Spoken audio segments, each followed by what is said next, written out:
We're joined now by Ilyas Saliba, a research fellow with the Global Public Policy Institute, focusing on democracy and human rights in the Middle East and North Africa. Mr. Saliba, thanks for joining us. The revolution, the Arab Spring, the so-called Arab Spring, was fuelled by hopes of a better future. And indeed, many regime leaders were toppled. Yet today, many people in the Arab Spring countries say their lives are worse than before, a bigger gap between rich and poor and the like. Was the Arab Spring therefore worth it? Thanks for having me, Rebecca. Well, the hopes that the Arab Uprisings sparked for more democracy, human rights, justice and less repression, corruption and socio-economic inequality have been smashed, as you have pointed out, by repressive government responses, military coups and civil war. And the underlying factors actually still remain in place, such as socioeconomic inequality, widespread poverty, the lack of job opportunities for the young people, prevailing corruption and repressive regime apparatuses.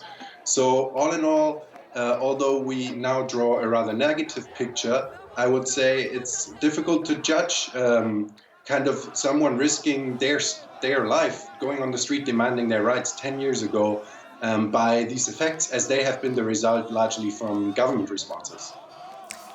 So my next question was, what went wrong? Do you think it was really the government responses? Is that the reason these weren't successful?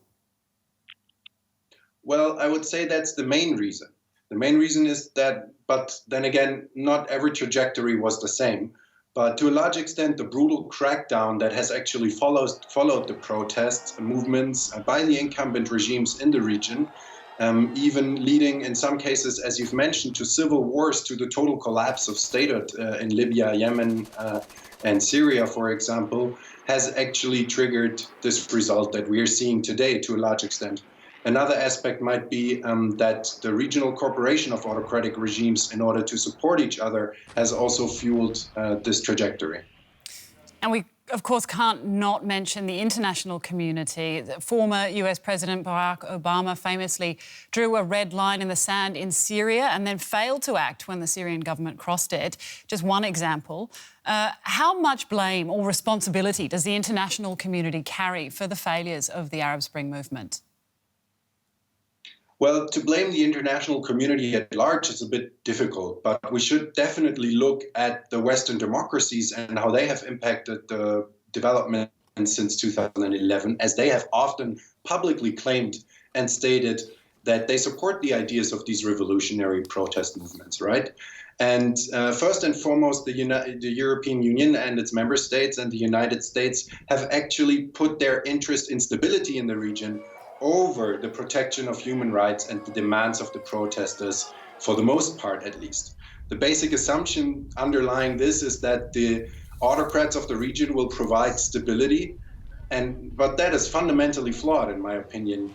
As long as citizens in most Arab countries experience this high levels of inequality, the repression and the injustice that has actually sparked the protest 10 years ago, and these are actually the very basis of the authoritarian rulers in those countries, they do not contribute to stability in the region, quite the opposite.